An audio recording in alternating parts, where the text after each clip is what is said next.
내 이름은 이주인 시게오. 사회의 심연에서 죽어 마땅한 낙인을 사냥하는 고문 소믈리에다. 이러한 사명을 진 탓에 내 사무소의 문을 두드리는 자들은 하나같이 가슴에 증오를 품고 있다. 그래서 무슨 일로 저를 찾아오셨습니까? 예, 저는 내 눈앞에 있는 이 노인 또한 마찬가지다. 재산을 노리고 제 딸과 한 살 배기인 손자를 죽인 사위를 지옥으로 보내주셨으면 합니다. 선글라스 너머로도 느껴질 만큼 노인의 두 눈은 분노로 타오르고 있었다. 거동을 보건대 양쪽 눈 다 시력이 없는 모양이군. 거기다 실례지만 그 시계는 의뢰인이 찬 시계는 틀림없는 아동용인데다 부서진 곳에 셀로판 테이프로 보강해둔 상태였다. 이거 말이군요. 손주에게 받은 선물입니다. 비록 망가지긴 했지만 제 목숨을 구해주었지요. 의뢰인은 자신의 미나모토라 소개하며 그간의 사정을 설명하기 시작했다. 의뢰인에겐 눈에 넣어도 안 아플 외동딸이 있었다. 시즈카, 너도 이제 성인이구나. 여기까지 정말 잘 커졌다. 아빠도 참 뭘 울고 그래. 성인이야 누구든 살다 보면 알아서 되는 건데. 뭐 나 같은 미인이 흔치 않긴 하지. 의뢰인에게 딸 시즈카 씨는 무엇과도 바꿀 수 없는 보물이었다. 의뢰인은 아내를 일찍이 병으로 잃었다. 난 나중에 커서 아빠랑 결혼할 거야. 어쩌지? 아빠랑은 결혼 못하는데 그래도 말만이라도 기쁘네. 의뢰인은 딸을 혼자 힘으로 키워냈다. 의뢰인은 그 지역에서 유명한 지주였는데 이 집은 네 증조할아버지께서 세우셨단다. 정말? 막대한 재산 덕에 딸은 아무런 불편함 없이 자랐다.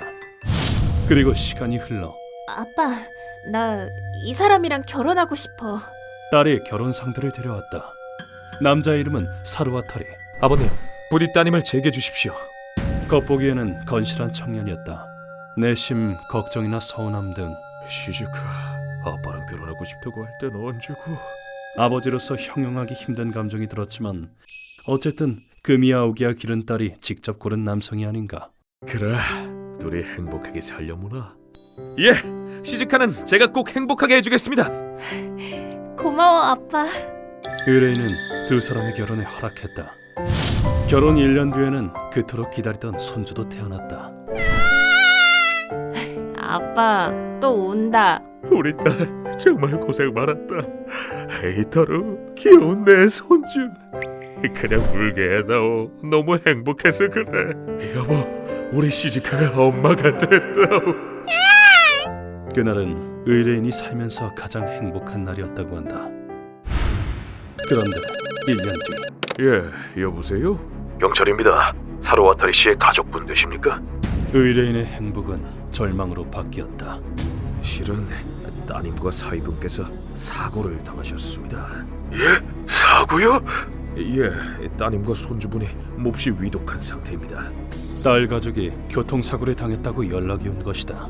숨조차 못 쉴 만큼의 불안감이 의뢰인을 덮쳤다. 시즈카, 에이타로, 안돼. 마치 심장을 꽉 움켜잡힌 듯했다. 그리고 병실 문을 열었을 때 안돼. 그곳에 있었던 건 시즈카, 에이타로, 안돼. 어찌 이런 일이? 아버님. 이미 숨이 끊어진 딸과 손주의 시신이었다. 너무나도 큰 충격이었다. 의뢰인은 숨조차 쉴 수 없었고 우는 것조차 불가능했다. 그 후 두 사람의 장례식이 치러졌다. 시즈카, 에이타로, 지켜주지 못해서 미안하다.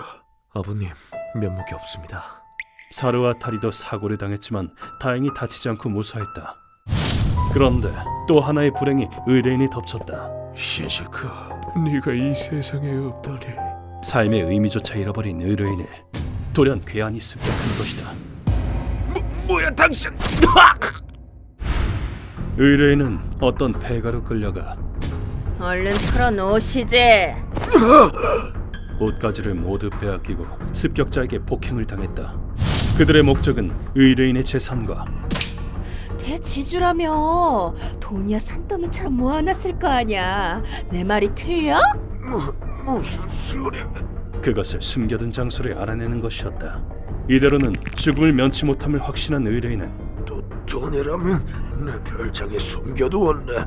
어떤 계획에 마지막 희망을 걸어보기로 했다. 그 별장은 어디에 있지? 금고엔 생체 인증이 걸려있어. 오로지 나만이 열 수 있다네. 그들이 그토록 탐내는 재산을 미끼로 삼아서 그 후 의뢰인은 산 위에 있는 별장으로 납치범들을 안내했다. 그리고는 잠긴 별장 문을 여는 척을 하고 지금이다! 저 빌어먹을 영감탱이! 도망을 시도했다. 하지만 의뢰인은 나이가 많았고 거기 서지 못해! 납치범들에게 고문을 당해 피폐해진 상태였다. 결국 의뢰인은 얼마 못 가 복면을 쓴 남자에게 공격당해 양눈이 다쳤다. 하지만 의뢰인은 마지막 남은 힘을 쥐어짜내어 별장 옆에 낭떠러지로 몸을 던졌다. 낭떠러지 밑에 수심이 깊은 강이 흐른다는 걸 알게 던진 기사회생의 한 수였다. 그 후 수심 얕은 강가로 떠내려온 의뢰인을 저기 봐! 사람이 또 내려왔어! 상처가 심각해. 옷도 다 벗겨져 있어! 낚시꾼들이 발견했다고 한다. 그렇게 의뢰인은 목숨을 건졌지만 점심 드실 시간이에요. 뭐 떠오른 건 없으시고요? 큰 문제가 하나 있었다. 낙하하던 중 머리를 세게 부딪히는 바람에 아니요, 아무것도 기억이 안 납니다. 기억을 잃어버리고 만 것이다.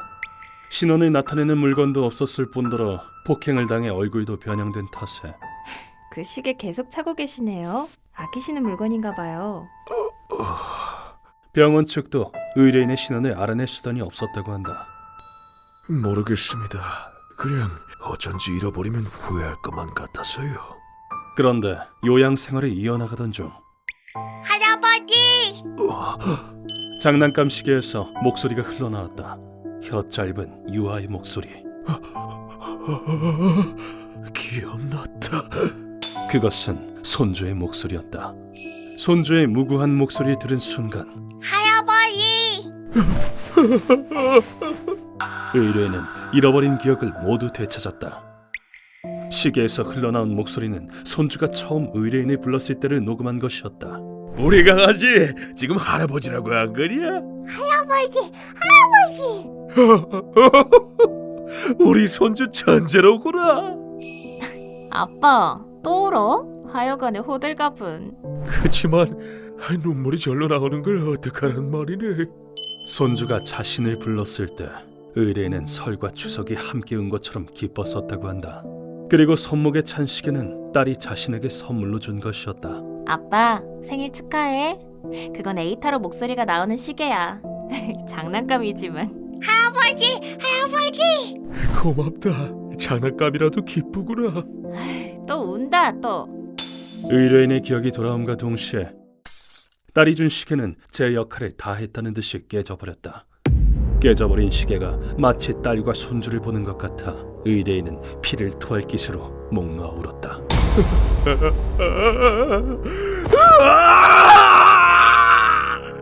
의뢰인의 눈에서는 피눈물이 흘렀다. 그때 의뢰인이 찾아온 한 명의 남자가 있었으니 여기 계셨군요. 그동안 찾았습니다. 카제타니 코쿠엔가이의 정보상이었다. 의뢰인이 타인에게 토지를 임대할 때 뒷조사를 담당했던 사람이 바로 카제탄이었다. 3번가에 가게를 내고 싶다던 업자 말입니다만 조사 결과 한구레와 연관이 있음을 알아냈습니다. 그랬단 말이지. 그럼 거절해야겠구만. 그때의 연으로 카제타니는 온갖 수단을 동원해 의뢰인의 행방을 찾았다. 카제타니에게 의뢰인이 가장 먼저 물은 것은 사루와 다리는 내 사위는 무사한가? 사위의 안부였다. 하지만 카제타니의 입에서 튀어나온 말은 선생님, 그 사위는 말입니다. 처음부터 선생님의 토지와 재산을 노리고 접근한 겁니다. 너무나도 충격적인 사실이었다. 그런 말도 안 되는. 대체 어찌된 일인가? 놀랍겠지만 사실입니다. 알아두셔야 할 것 같아 말씀드리는 겁니다. 마음 단단히 먹고 들어주십시오. 카제타니는 말을 이어갔다. 시즈카 씨와 에이타로를 살해한 것도 선생님을 습격한 것도 사루와타리 그놈입니다. 시즈카 씨와 결혼한 이유도 모두를 죽이고 선생님의 재산을 손에 넣기 위해서였습니다. 처음에는 카제타니의 말이 이해가 가지 않았다고 한다. 사루와타리는 더러운 면모를 숨기고 있었다. 여보, 오늘도 늦어? 에이타로 첫 번째 생일인데. 야근이 길어져서 미안, 생일인데. 아무튼 오늘 못 들어가니까 그렇게 알고 있어. 놈은 카란이라는 한글의 집단의 보스였다. 아빠가 돼서 못됐다 정말. 아무렴 어때? 그딴 촌스러운 여자랑 애새끼 따위 어차피 돈줄에 불과한 걸. 그리고 자신의 애인인 타케시마를 부두목으로 두고 있었다. 놈은 부하들을 이용해 자신의 아내와 아들을 살해했다. 도로에 사람이 쓰러져 있잖아. 여보, 당신은 에이타로랑 차 안에서 기다려. 내가 나가서 확인해 볼게. 알겠어. 저기요, 괜찮으세요? 놈은 부하들어 자신이 지나는 도로에 쓰러져 있을 것을 명령했다. 그리고 사루아타리가 차에서 내린 그 틈에 트럭 한 대가 빠른 속도로 달려왔다. 그리고 추돌 사고를 위장하여 아무 죄도 없는 두 사람의 생명을 무참히 빼앗은 것이다. 에이타로. 안돼, 글렀어. 혼자 둬서 미안. 일은 잘 풀렸나? 그나저나 참 오래도 끌었어. 그러게, 저 멍청한 건 죽으니까 속이 더 흐려나네. 참고로 트럭 기사는 놈에게 빚을 지고 노예처럼 이용당한 다중채무자였습니다. 그 남자가 듣고 보니 그래. 자기 처자식이 죽었는데도 그놈은 눈물 한 방울 흘리지 않았어. 그리고 검은 복면을 쓴 그 남자의 목소리, 설마 그놈이었더니. 놈의 계획은 이러했다. 우선 별장에서 돈이 될 만한 물건을 대량으로 훔쳤다. 그냥 창문 깨고 들어오면 될 걸 괜히 고생했네. 오케이, 이만하면 충분하고. 그리고 의뢰인의 사망을 확정지음으로써 그 높은 데서 떨어졌으니 살아남진 못했겠지. 그 양반 요트도 가지고 있겠다. 해난 사고로 처리해둘까? 좋네. 유산도 받을 수 있고 완벽해. 막대한 유산을 손에 넣는 것이었다. 광분하는 의뢰인에게 카제타니가 말했다. 경찰에 신고하는 건 위험합니다. 살아있다는 걸 들키면 놈들은 혈안이 돼서 선생님을 찾아 죽이려 들 테니까요. 그리고 선생님을 죽이고 나면 경찰에 대타를 세우겠죠. 그 악마 같은 놈들! 의뢰인은 시력을 잃고도 놈들에게 복수하리라고 맹세했다. 놈들에게 천벌을 내릴 수만 있다면 목숨 따윈 아깝지 않네. 설령 죽는 한이 있어도 복수하겠어! 그렇게까지 말씀하신다면 선생님의 소원을 이루어줄 사람을 소개해드리죠. 이렇게 해서 의뢰인은 내 사무소의 문을 두드린 것이다. 모든 이야기를 마친 뒤 의뢰인은 선글라스를 벗었다. 이런 부탁을 드리는 게 인륜에 반하는 짓이라는 건 잘 알고 있습니다. 보시다시피 이런 몸으론 복수조차 할 수 없습니다. 이주인 씨만이 제 유일한 희망입니다. 그 얼굴에는 눈을 가로지르듯이 깊은 상흔이 새겨져 있었다. 의뢰인은 손을 더듬어가며 의자에서 내리더니 쿵쿵 소리가 날 만큼 세게 바닥에 머리를 찧었다. 이주인 씨, 당신은 아주 대단한 분이라고 들었습니다. 이렇게 부탁드립니다. 제 딸과 손주의 원수를 갚아주십시오. 미나모토 씨. 그리곤 가슴속에서 쥐어짜내는 듯한 목소리로 내게 애원했다. 다음 순간 의뢰인의 없는 두 눈에서 피눈물이 흘러나왔다. 딸은 죽은 아내가 남기고 간 보물이었습니다. 손주가 태어났을 때 눈물이 절로 나왔습니다. 그런데 그놈은 제 딸을 속이고 쓸모가 없어지자 쓰레기 처리하듯이 살해했습니다. 그 악마를 지옥에 떨어뜨릴 수만 있다면 지금 당장 목숨이라도 내놓겠습니다. 그것은 사랑하는 딸과 손주를 빼앗긴 남자의 필사적인 통곡이었다. 이 한이 서린 애원을 난 도저히 거절할 수 없었다. 알겠습니다. 당신의 분노는 제가 책임지고 범인에게 똑똑히 가르쳐 주겠습니다. 딸과 손주와 함께 살고 싶었습니다. 이 한을 거두지 않고서 어찌 고문 소믈리에라 칭할 자격이 있겠는가? 돈 때문에 여성을 속인 것도 모자라 처자식을 가차없이 살해한 죄. 역겨운 놈 같으니 네 놈이 손에 쥐는 것은 돈이 아니라 지옥으로 가는 티켓뿐이다. 네 놈에게 편하게 죽을 권리 따윈 없다. 공범인 그 여자도 마찬가지다. 의뢰인을 배웅한 뒤에 나는 카제타니를 만났다. 그 의뢰 말입니다만 다소 일이 꼬여버렸지 뭡니까. 무슨 일이죠? 그 두 사람 돈을 손에 넣자마자 미국으로 날아갔거든요. 카제타니의 정보에 따르면 퍼스트 클래스는 이런 느낌이구나. 도착하면 진하게 예뻐해줘야 돼. 바로 어제 라스베이거스로 도망쳤다고 한다. 아는 거라곤 행선지뿐입니다. 도움이 못해서 죄송하군요. 아니, 행선지만 알면 충분해. 루카와, 미국으로 간다. 네, 선생님. 이렇게 된 이상 그 남자의 힘을 빌려야겠군. 우린 신속히 미국에 도착했다. 우와, 저 미국은 처음 와봐요. 라스베이거스는 24시간 잠들지 않는 도시다. 미국에 도착한 뒤 약속 장소로 향하자. 아, 저기 있군. 여기야, 여기. 한 남자가 우릴 기다리고 있었다. 이 남자의 이름은 매튜 라이언. 오랜만이야, 시게요. 또 만나게 돼서 영광이야. 미국에서 활동하는 고문 소문이다. 도움에 감사한다, 매튜. 얼굴 좋아 보이는데. 미국으로 도망쳐봤자 헛수고라는 걸 놈들에게 똑똑히 보여주겠어. 매튜는 미군 출신이었다. 헤이! 더 크게 소리 질러! 살해당한 피해자에게 똑똑히 들리도록! 근대적인 고문은 물론 고전적이고 와일드한 고문에도 능숙하여 미국 뒷세계에서 악명을 떨치고 있다. 매튜는 이미 사르와타리의 소재를 파악하고 있었다. 요즘 시대에 돈을 펑펑 써대는 일본인은 흔치 않으니까 절로 눈에 띌 수밖에 없지. 역시 믿음직하군. 감사한다. 놈의 위치를 알았으니 시간 낭비할 필요는 없다. 놈들이라면 여기에 묵고 있어. 더러운 쥐새끼 한 쌍이 인류 호텔에 묵는다라. 그 돈은 누구 지갑에서 나왔을까요? 내가 여기 오너랑 아는 사이거든. 말만 하면 뭐든 들어줄 거야. 우린 룸서비스 직원으로 분장하기로 했다. 실례합니다, 손님. 룸서비스입니다. 룸서비스? 왔나보다. 좋은 샴페인이 있길래 내가 주문해뒀거든. 태평하게 그지없는 얼간이 남녀는 룸서비스를 시키는 데에도 돈을 물쓰듯이 써댔다.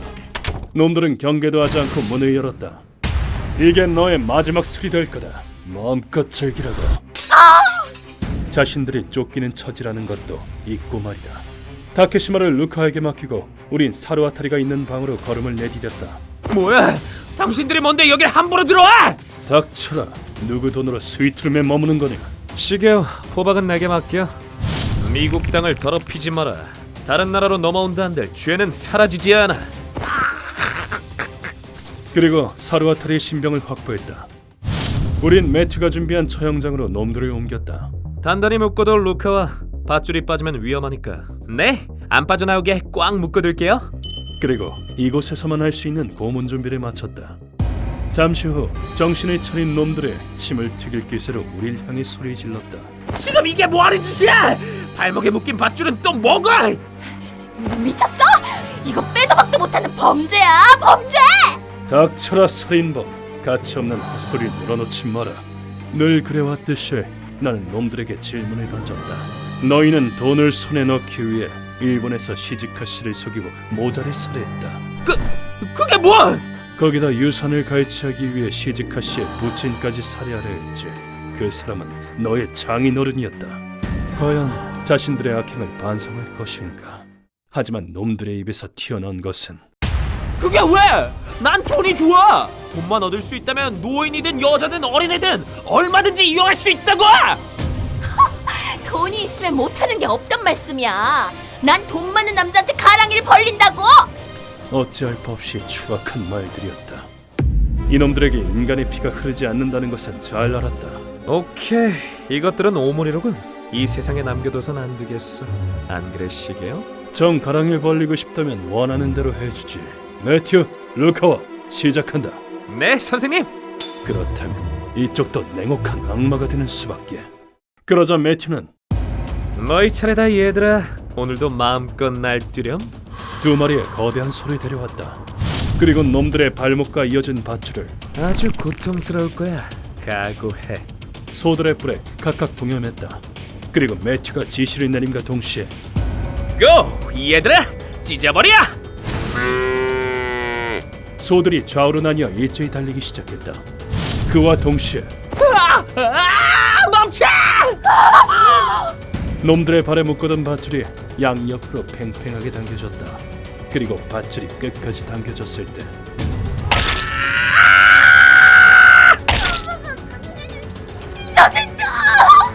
무시무시한 힘에 의해 놈들의 양다리가 좌우로 당겨지며 가랑이가 쫙 벌어졌다. 강하게 끌어당기는 힘에 의해 놈들의 무릎이 먼저 나갔다. 이어서 고관절 인대가 파열되었다. 원하는 대로 가랑이가 쫙 벌어졌고 어때? 예쁘지 않나? 관절이 끊어지고 빠지는 소리가 처형장에 울려 퍼졌다. 이것은 세계 각지에서 행해진 거열형이라는 처형법이다. 이미 늦었다. 반성은 염라대왕 앞에서 하도록. 일본에서는 전국시대의 다이묘인 사이토 도산이 거열형으로 죄인을 처형했던 기록이 남아있다. 소의 힘으로 끌어당겨주면 인간의 몸으로는 버티지 못한다.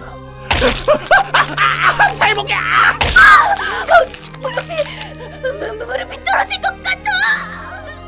발목, 무릎, 고관절이 빠지게 되고 끝에는 가랑이가 찢어져 죽음에 이르게 된다. 놈들의 숨이 끊어지기 직전 나는 마지막 선물을 선사했다. 너희에게 앞을 볼 권리는 없다. 지금 상황에서 앞을 못 보게 되면 여간 공포스러운 게 아닐 것이다.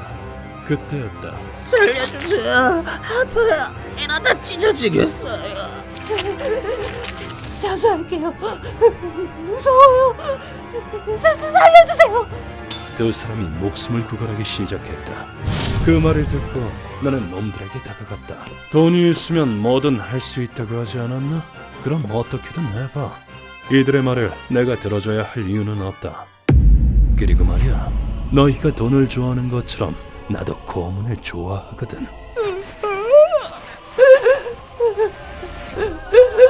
그러니 너희 목숨 따윈 얼마든지 이용할 수 있지. 가랑이 벌리는 거 좋아한다며 그럼 죽도록 벌려보시지. 그 후 놈들은 무참히 찢겨 몸이 두 쪽 난 채로 숨이 끊어졌다. 고맙다 매튜. 정말 큰 도움이 됐어. 뭘? 악당 사냥이라면 언제든지 웰컴이야, my friend. 이리하여 할 일이 마친 우린 미국을 떠났다. 의뢰인에게는 전화로 의뢰를 마무리했다고 보고했다. 미나모토 씨, 끝났습니다. 정말 감사합니다. 미나모토 씨는 무엇보다 소중한 것을 잃었다. 그렇지만 나는 믿고 싶다. 그러면 언젠가 앞으로 나아갈 수 있으리라고. 휴먼버그 대학교에서는 어둠의 세계를 주제로 여러 가지 이야기를 소개하고 있습니다. 다른 영상도 꼭 한번 보시길.